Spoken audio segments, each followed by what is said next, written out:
Diceritakan ada orang yang berjihad namun masuk neraka. Siapa orang yang berjihad namun masuk neraka? Apa alasannya dan mohon penjelasannya. Hadis Bukhari menjelaskan kata Nabi SAW, 3 orang yang paling pertama dihisab hari kiamat dan paling pertama masuk neraka. Orang yang pertama adalah orang yang berjihad di jalan Allah. Yang paling pertama itu, di jalan Allah. Maka didatangkanlah orang ini di mahkamah Allah di kiamat, lalu Allah perlihatkan padanya tentang nikmat-nikmat yang Allah kasih. Keberanian, dia masuk medan perang, dia membunuh musuh, dia takbir, semua diperlihatkan. Lalu dia lihat, dia kenal nikmat itu. Lalu kata Allah SWT, apa yang kamu lakukan dengan nikmat yang saya kasih ini? Keberanian yang ada, peluang untuk masuk di jihad, kamu bisa membunuh musuh, itu luar biasa. Apa yang kau lakukan? Dia bilang, ya Allah, tidak ada kesempatan untuk berperang di jalanmu kecuali saya lakukan, dan saya kerjakan itu karena kamu. Kata Allah, kamu dusta. Kamu berperang agar kau dibilang pemberani, gitu kan? Maka kata Nabi SAW, Allah pun berfirman pada para malaikat, saya lihat orang ini lempar ke neraka. Jadi memang jihad nggak boleh, ibadah. Jangan karena mau dibilang pemberani, gitu kan? Ada seseorang yang pernah di zaman Nabi SAW mati masuk neraka. Ya. Kalau tidak salah, namanya dia Kazman. Kalau tidak salah, orang ini bernama Kazman.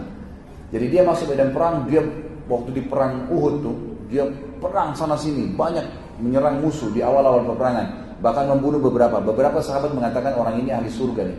Kapan dia terbunuh luar biasa. Karena juga ada hadis Nabi SAW yang berbunyi, tidak akan bersatu antara seorang mujahid dengan orang kafir yang dia bunuh di medan perang.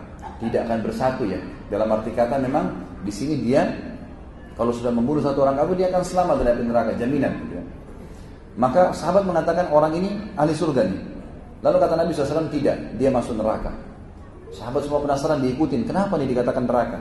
Ternyata orang ini sempat kena tebasan pedang kakinya, betisnya berdarah.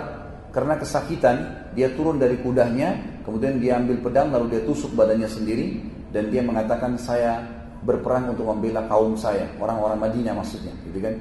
Maka para sahabat baru tahu ternyata orang ini bukan berperang untuk agama. Jadi karena keberanian, hanya karena masalah membela kaumnya saja, gitu kan? Bukan karena membela agama Allah, itu sebabnya, tentu saja, gitu kan? Itu sebabnya. Allahu a'lam, itu yang saya ketahui. Tentu orang yang kedua tadi dari hadis itu adalah orang yang diberikan Al-Quran, lalu dia membacanya, dia menghafalnya, lalu ternyata dia membaca kata Allah SWT, apa yang kau lakukan dengan nikmat yang saya kasih, hafal dan membaca Al-Quran? Dia bilang, saya baca karenamu ya Allah. Kata Allah SWT, kau dusta, kau hanya melakukannya agar kau dikatakan qari dan hafid, gitu kan? Dan sudah diucapkan itu, masukkan ke dalam api neraka. Orang yang ketiga, Allah yang kasih, Allah karuniakan kepada dia harta, dihabiskan di jalan Allah berinfak, lalu Allah datangkan hari kiamat, dilihatkan semua nikmat pada saat dia bersedekah. Lalu kata Allah, apa yang kau lakukan dengan nikmat ini?